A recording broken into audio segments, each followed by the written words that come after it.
Welcome! Today I'm starting on a new project, a pair of end tables, custom made for a home. The top is going to be 3/4 inch solid cherry. So I've got a big cherry plank here that is pretty much rift sawn, meaning that it's not from the center of the tree, but it's not from the outside of the tree. I'm trying to keep the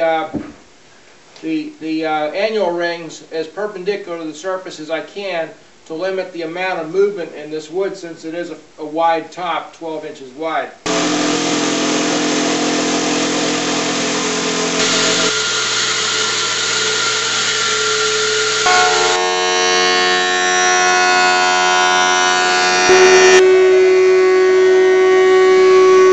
Okay, so my planks are rough milled. I'm going to let them settle a little bit. I've taken them from my storage down below, which is about 51% relative humidity, and being it's winter, it's in the 40s.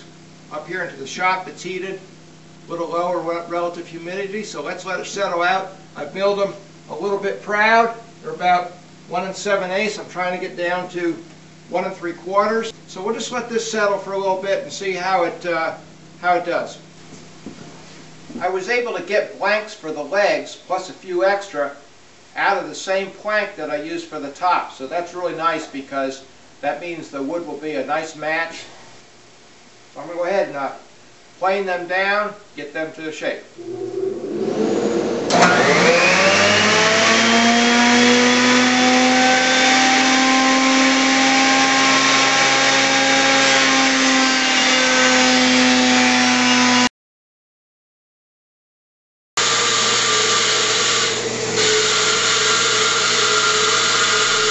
Here's a real crude dry assembly, just using clamps with the actual stretchers, but you can get the general idea of what this is going to look like.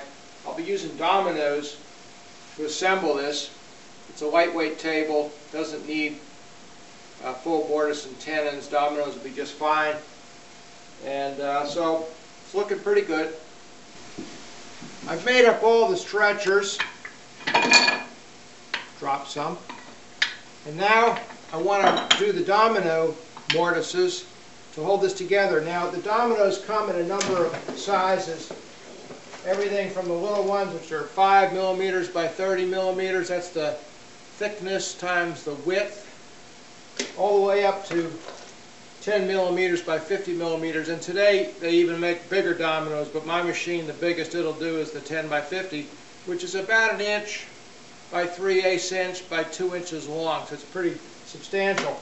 Because I'm using this 3/4 inch stock and these pieces are rather thin, I'm going to use the 8 by 50s, which gives me almost as much glue area as the 10 by 50s, but it's a little bit thinner, so that when I do the domino into these small parts, I'll have a little more strength in the side walls. Once it's glued in there, it becomes pretty much monolithic with the piece. And the stress that's going to be on this domino is be primarily a tensile stress, a pulling. So glue area is the ticket. With 2 of these stretchers, one above the other, going into the leg, you'll have all that glue area and strength, and there's not going to be any problem. So I've set up my machine with the right bit, and now I'm marking the center lines for the dominoes on the legs. Now I started out by taking the legs and assembling them in what I think is the most pleasing grain pattern. Basically, I took the 4 legs, I took the eight blanks, matched the colors up the best I could, because there is some slight differences in color, even though they came from the same plank, and then got the grain patterns the way I liked, and then marked on the ends which leg it is, which direction is front, which direction's back, right, left, etc. And then I went and I just penciled in on each leg. I know you can't see it, but just a little oval where the domino would go, roughly, so that I don't get confused. Now I've taken my actual stretchers, and I'm using the 1.5 inch stretcher as the top stretcher, and it actually connects in a 1/2 inch below the top of the leg, 3/16 in from the edge of the leg. So I measured all that out, figured out where the center line of this piece is, and went ahead and marked that all the way around the piece for both stretchers. And now I'm transferring that all to all the rest of the legs, because with the domino machine, what you're looking for is the center of the domino. There's actually a, see if I can, there we go. There's actually a little scribe line here that you can line up with the center of where you want the domino mortise to go. So that's why I'm marking all the centers. So I'm using my saddle square. I've already transferred the marks from the first leg I set up to all the rest of them, and now I just have to run the marks all the way around. And there you go, I've got this marked all the way around. Now I'll just darken where that mortise is going to go, so I really don't get confused. You know, if I cut the mortise in the wrong place, I'm back to square one. So what do they say, measure twice, cut once. The other thing I had to do is set the depth from the face that the domino machine will cut. You know, this distance in here, and this is measured in millimeters on this machine. So using a metric ruler, I went ahead and marked where the center line of the bit needed to be, and fortunately the machine has this nice handy little stops, and this bit centers 14 millimeters down from the face, so they've got a setting for that. Not that I'm particularly paranoid about making the mistake, but just to be on the safe side, I took a scrap of the same material and ran one domino mortise into that to make sure that I had, you know, the depth correct, the correct offset from the face, and so forth, and everything's looking good. So we're set up. Let's go ahead and start cutting domino mortises.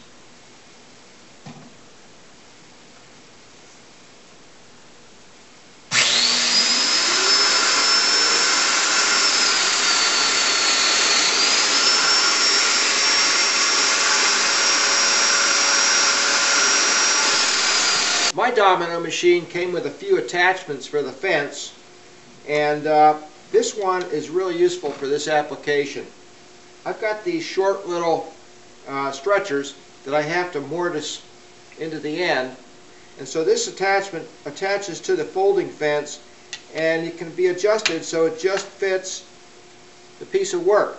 So all I've got to do is clamp the piece of work to a little auxiliary table here so that I can, you know, get out here away from the bench where I can work, and slip that on, and all I have to do is mark the center line of one piece to adjust these fences, and I can do all the 16 similar mortises no problem. Same bit, same depth. I had to change the thickness setup so I could get into the center of these pieces, and that's the only modification I had to make.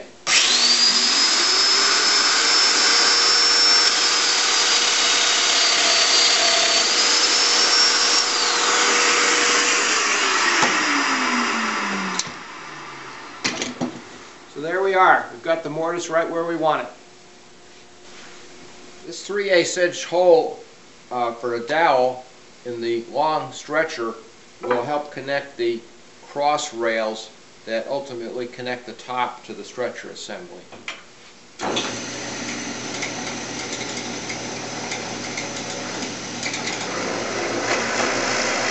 I just made a video on flattening Japanese water stones, and I just sharpened this 35-degree plane iron on the new flat stones, and boy, does this thing cut sweet.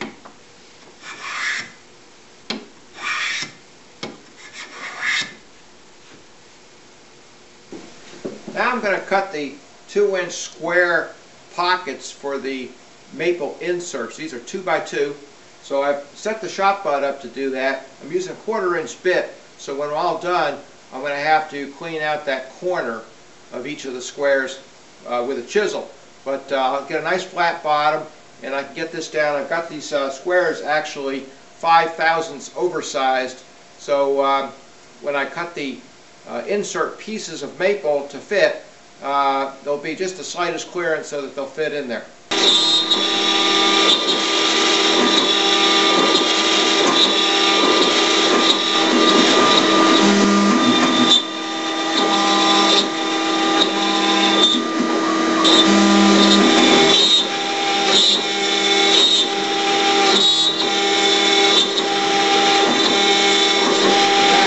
Same 2-inch squares, I'll cut into a piece of 3/8 inch maple, and we'll cut 8 of these inserts, and these will be actually square, so I won't have to do any more, and they're cut exactly to size. So you recall the pockets were oversized, these are exactly to size, so everything should fit just right.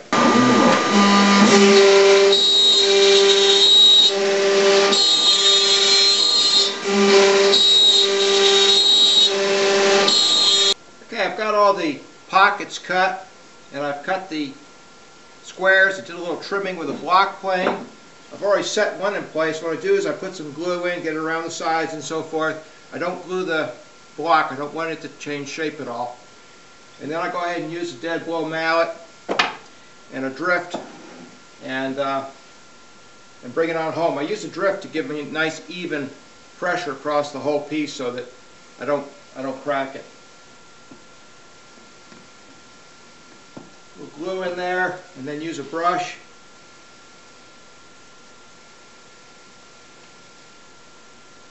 So I want to get a little bit of glue up the sides as well.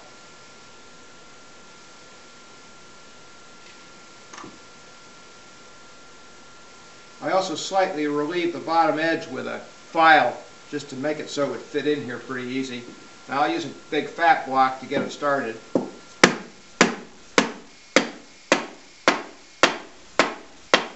Come back with my smaller block.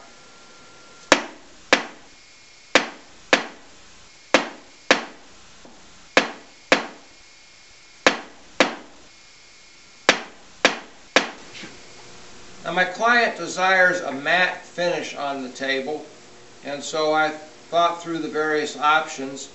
Historically I like to use shellac finishes, but that wouldn't work on a table because if you spill a drink on the tabletop you'd be in trouble with the shellac. I've used rubbed oil and varnish finishes. They're very time intensive, labor intensive. We were trying to keep the budget down. So lately I've been experimenting with lacquer. Now I used to do some lacquering back when you had to use expensive spray equipment, but today for small jobs the actual cans of lacquer you can buy at the hardware store spray surprisingly well, and that's what I use in all my small plaques and coasters and small things that I make, and it just makes a wonderful finish. So I thought, well, let's give it a try on this.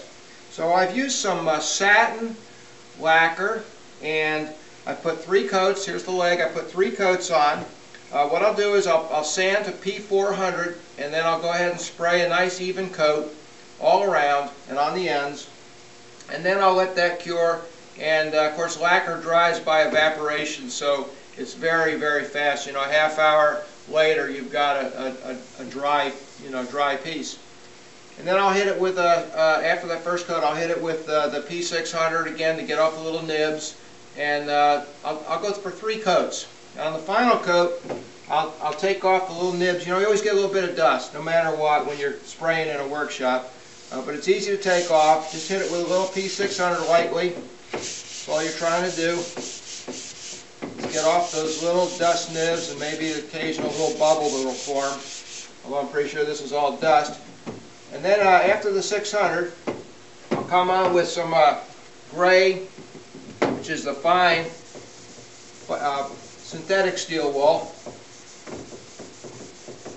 Right now I'm just shooting for that tactile, that nice smooth touch, because we're already matte, which is where we're trying to get.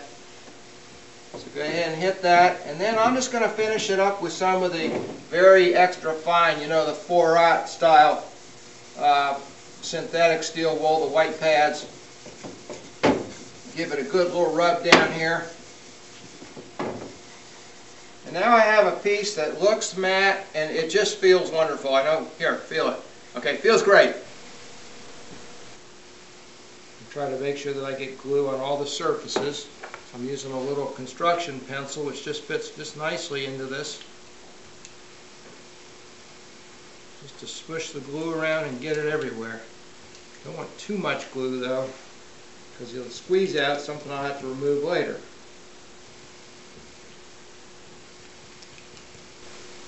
And then using a little brush, go ahead and coat the dominoes.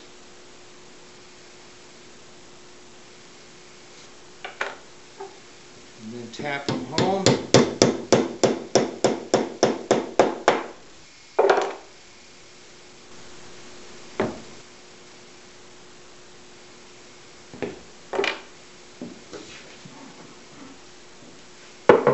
And it's a matter of just fitting things together.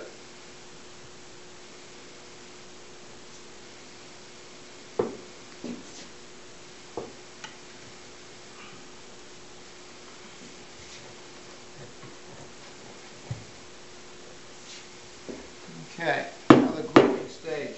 I don't want to put marks on my finished legs, so I take some tape, some blocks of MDF, and just temporarily tape them to be my clamping blocks.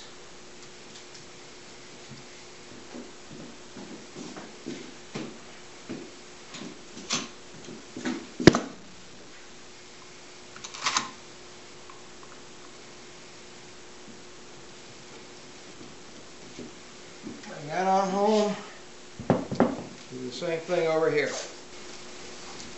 Now I'll spend some time cleaning the glue squeeze out. I use a little credit card. Well, these credit cards you get in the mail all the time that aren't really credit cards. They make great little scrapers because they don't scratch the wood. Just cut a sharp corner on them and you can get right down into these little corners and get all the glue out. Again, then we'll check the square of the top by taking diagonals. And we're nice and square that way. We have just a slightest little rocking that I'll have to correct with just a little shaving of the bottoms of the legs. It won't be much, but it's definitely there. At this point with the top, with the squares glued in place, I need to level them off. I don't want to take any risk of getting a chip out, so instead of using a planer, which would certainly be quicker, I'm going to use the drum sander, and like I say, I won't have to worry about chip out.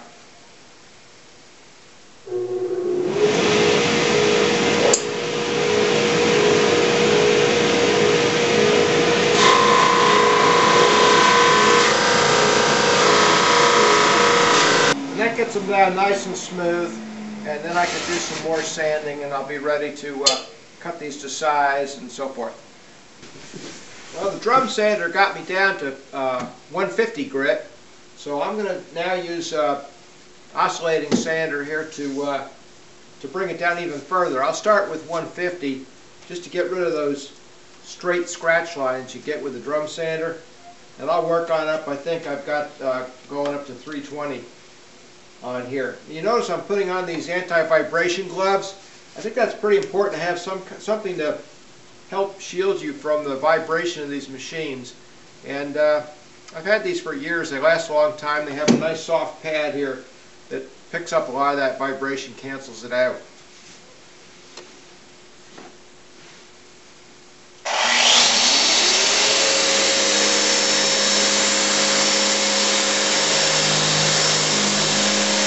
I'm rounding over the edges and planing the end grain to make it kind of pop out. I could be using a router for this, but I want to give it a little bit of the hand touch, so I'm using a low angle block plane. A little Stanley that I got a long time ago. I'm just gently taking it off. relieving the corners, so in case somebody bumps on it.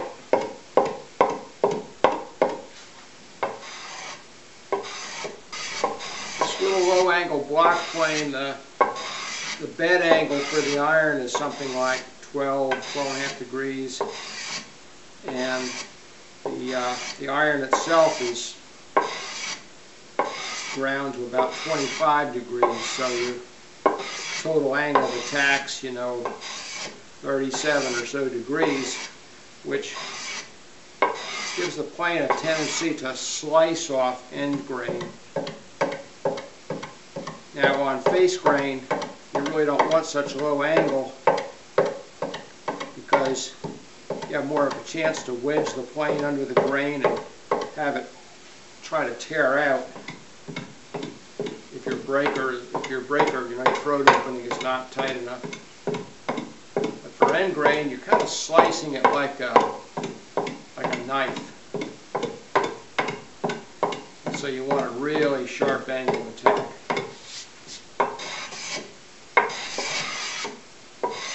There you go. That feels nice. Now before I do the final sanding of the top, I'm going to put my brand on it. My brand is just my logo, and I heat it up with a torch, and basically it's wood burning. And I do that not for ego, although I got to admit that that's part of it, but mainly because my clients like it, and I think they need to have some mark on who made their furniture. After all, their automobile has a mark on who made that, so why not with the furniture? And also because this furniture is really going to last a long time. 100 or 200 years from now, somebody may be taking this table top off to refinish it, and it's just neat to see the mark of who made the piece. On this top, you look at the bottom of the top, I've actually drilled 2 holes where I'm going to screw to those stretchers that I've installed, and the holes are 3 inches apart so that they won't really restrict the wood movement very much. Plus the holes in the stretchers are oversized, so there's a little bit of room for movement, and I think that's the ideal way to attach this type of top. I'm going to go ahead and heat up the brand, and I've got a piece of scrap wood here that I'll test the heat with. You have to get this so it's starting to glow and change color. Not glow so much as change color. Right now it's the brass has kind of a dark look. Okay, now it's turning brassy color. And in a little bit I'm going to start getting actually some rainbow colors in it, and then I know I'm pretty close. It's a lot of mass to heat up. And it's possible to get it too hot, so gotta be careful of that as well. I'm starting to get all those rainbow colors now. Let's see what we look like. They're not hot enough. When it's hot enough and you make the brand, you'll see some smoke because you're burning into the wood.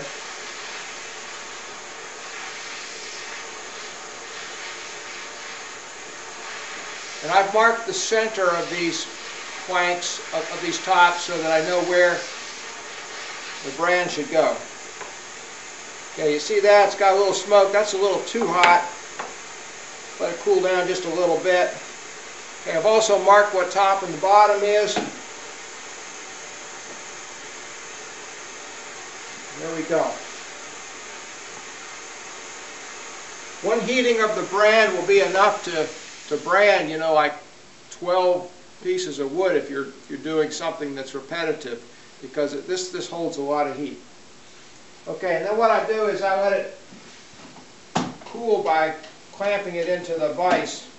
Just let that cool for a while.